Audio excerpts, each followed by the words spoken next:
السلام عليكم ورحمة الله. اللهم صل على محمد وعلى آله وصحبه وسلم. البيتزا الجميلة جدا اللي بالبتنجان طعمها جميل جدا.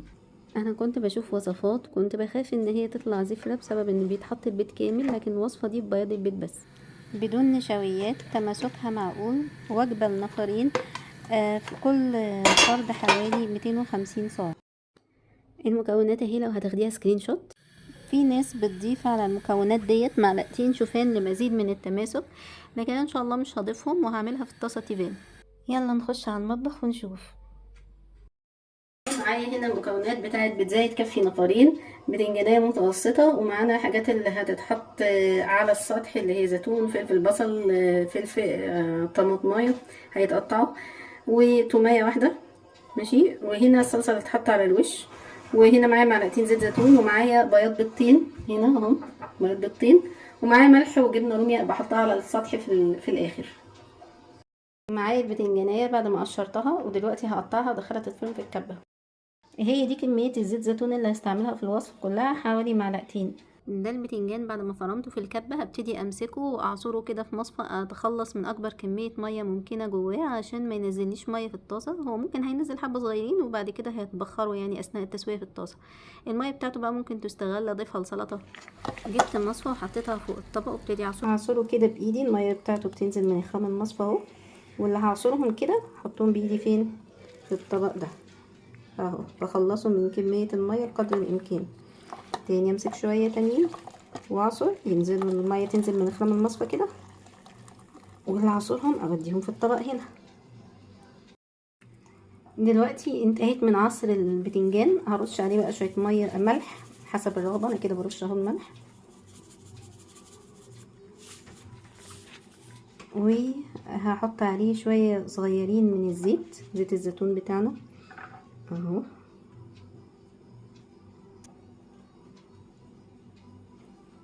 وهحط عليه بياض البيض،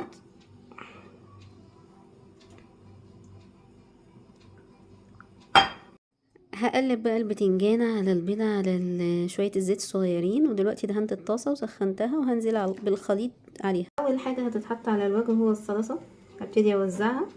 اما الحاجات التانية دي فانا هديها تشويحة بسيطة بشوية زيت الزيتون اللي متبقيين عندي في طاسة تانية عشان احطهم على الوش بعد ما احط الصلصة.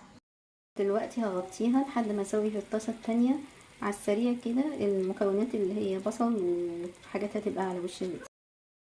تغطية الطاسة دي حاجة هتمكن ان تستوي من فوق ومن تحت بطريقة كويسة.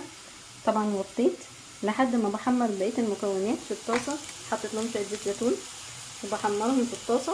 ان شاء الله لما يعني تحسي ان هو طعمهم مش ني، طبعا كده بيبقى طعم احلى. الا بقى اذا كنا هنسوي كله في الفرن فممكن ما نديش تشويحة للبصل والفلفل والطماطم. بعد 5 دقايق كده من تشويح المكونات هحط لها شويه فلفل اسود، وهستعد احطها فوق سطح البيتزا. بعد ما تشوحوا كده 5 دقايق هبتدي اشيل المكونات ديت واحطها فوق سطح بيتزا البتنجان. طبعا انا طفيت دلوقتي وهنولع تاني بعد ما هرصهم. المكونات اللي هتبقى على سطح البيتزا هي الفلفل والبصل والطماطم اللي شوحناهم. دي بقى المكونات لما اترصت فوق سطح البيتزا. دلوقتي فاضل عندنا ايه بقى؟ فاضل عندنا خطوه ما هولع شويه صغيرين واغطي قوي قوي قوي، واحط الجبنه الموتزاريلا واغطي، وهتستمر 3 دقايق بس كده، وهنفتح ان شاء الله نلاقي احلى بيتزا.